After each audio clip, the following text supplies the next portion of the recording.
आणि महिला आरक्षणाचा कायदा लागू न करता आल्यामुळे महिलांमध्ये तीव्र असंतोष असल्याचं वक्तव्य राज्यसभेच्या खासदार ज्योती वाघमारे यांनी केले।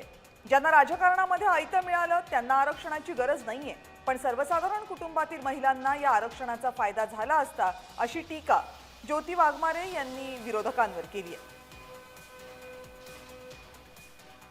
सगळ्या महिलांच्या मनामध्ये नारी शक्ती वंदन अधिनियम हे मंजूर झालं नाही याच्याबद्दल राग आहे।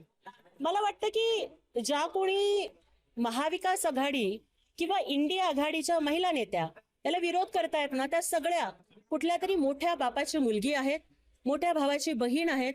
त्यांच्या वाडवडिलांनी जे काही करून ठेवलं त्यामुळं त्यांना राजकारणामध्ये जन्माला आल्यानंतरच आरक्षण मिळालं, त्यांना त्याची गरज नाही, आयतं त्यांना मिळालं म्हणून ते ह्याला विरोध करतायत। सर्वसामान्य घरातील महिलांना मात्र या नारी शक्ती वंदन अधिनियमचा नक्कीच फायदा झाला असता, पण विरोधकांच्या दुटप्पी भूमिकेमुळे पुन्हा एकदा या नारी शक्ती वंदन अधिनियम आणि महिला आरक्षणाच्या बिलचं वस्त्रहरण होताना आम्ही लोकसभेत बघितलं, त्याचा आम्ही निषेध करतोय।